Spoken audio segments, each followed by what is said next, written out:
Hi, today we are going to talk about like our personal experiences with anxiety and how we manage it. So if you want to get started.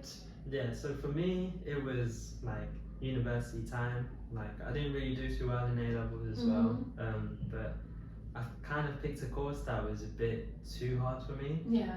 It was because I never really wanted to do it anyway. I wanted to do music, but like my dad sat me down and just said, "There's no career there, bro." And I was like, "Okay, yeah, you're not wrong." Like, because he basically said, Dr. Dre didn't have a degree. Humbled you straight up. Yeah, straight up. I told him I wanted to be a producer, and then I don't even think he knew Dr. Dre. Like, that's how crazy it is. And he said, "Yeah, Pharrell doesn't have a degree," and I was like, got me there. So I didn't want to teach. I didn't want to be a teacher, so yeah. So then I was looking at it, and I chose computer science, thinking I could make games and stuff. Oh my god. Yeah, computer science for games. Like I could make games with it, and there was a gaming course, like as in like a module. It was part of it. It was part of it, but actually I had all these ideas. Then it's like, okay, make it now, and I'm like, Good question. And so I was learning all these languages and stuff. Yeah, it just was not for me. I was so out of my depth, and from there I was just like, well, now what? Like, I wanted to be a footballer.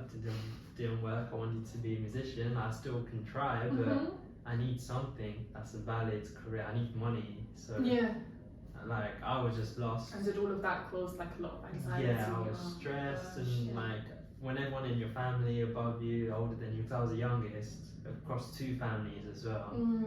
They've all got a degree, so 5 out of 6 kids got a degree, and I'm here about to drop out. But it must have not made you feel. Yeah, and it's like you can kind of respect it when you drop out and have something lined up.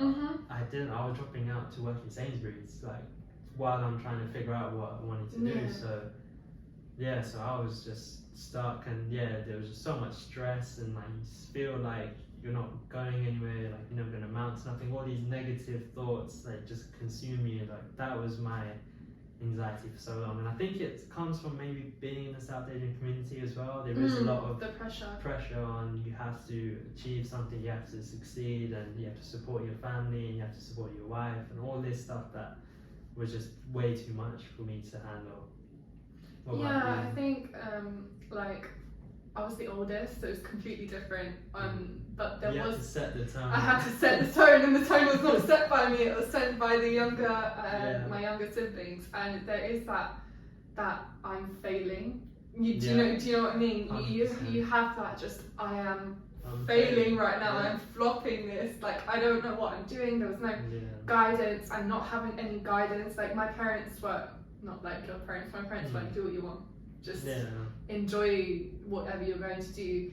But when you don't know what you're going to do, and they're like, do what you want to do, it I think provided more of a level of anxiety as well, because my brain didn't know, I didn't know, like no one knew what I was doing. And then when I started work and I started like trying to get into the real world, the anxiety was like 10 times more, because it was just but like for me it was about finding my vices to help me like better myself. Like was it the same for you? It was exactly the same. Like probably the biggest thing for me was just remembering my hobbies. So when I would be like just consumed by all this sadness and depression or whatever, I would just think of like who I am. So the amount of times I watched Lord of the Rings while I was studying uni, like watching movies. And this is a bad one, but eating junk food. But the junk food helps a lot. Yeah, I was probably Ben & Jerry's biggest customer over the past. Ben & Jerry's expensive as well. So I would literally have Ben & Jerry's, watching Lord of the Rings, watching Spider-Man, just things that make me who I am. Anime is the biggest one. Like watching Naruto, I went through 600 episodes of Naruto again. Like I'd already seen it, I watched it again because I was like, that's who I am. Like. And another one for me was just music. That was a big one. So I was listening to this one album. It's called Last Now to Get You by Neck Deep. and the whole album is like, it's a pop punk, so pop punk music, you know, Day to Remember or Blink 182, Sum 41, it's like negative, very negative vibes. And that's like that's why you like it. Yeah, it's the shouting, it's the screaming that helps. Exactly. So that's why I liked Day to Remember. So I saw them live, Neck Deep was supporting. I didn't know who they were, and even now they're still quite smallish. And yeah, I listened to that album after seeing them live, and I was just like, this is incredible, because it has the same negativity that all pop punk does, and I was like, oh yeah, follows of course, this is a good album, I like it. But then he spins it and twists it for a positive outcome. So the song I like the most is called Kalima, and she's like the Hindu goddess of death, and she was in like the Indiana Jones, like the guy was ripping people's hearts out, and he was saying like, Kalima, give me energy. So in the song he says like, you know, Kalima, lean over me, rip your hand into my chest.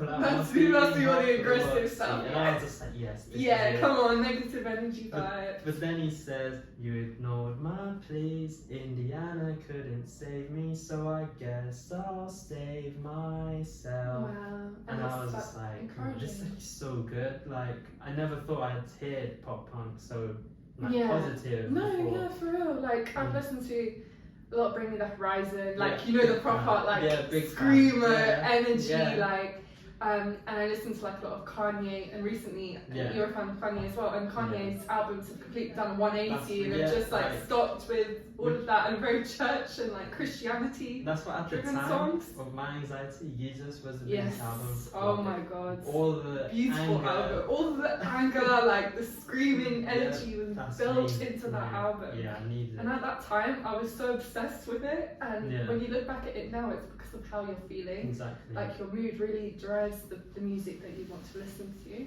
Yeah. I feel like genuinely for me as well, I relied so much on music to bring me through, and like just other things to manage with like my anxiety was like watching a lot of TV shows. Like I cleared like there's this American TV show called Supernatural, and I finished about 15 seasons in like not a very good amount of time, like about 2 weeks, maybe 3 weeks. Yeah. Because you just go through phases where you're just, that's all you do, and then there's nothing else. Yeah. So it's just about like trying to find your vices, trying to find stuff that brings you through and makes you a better person. Yeah, and like obviously I tried the things you see online, like journaling, meditation, and they helped massively as well. So I was skeptical at first, just like I think anyone would be. Of course.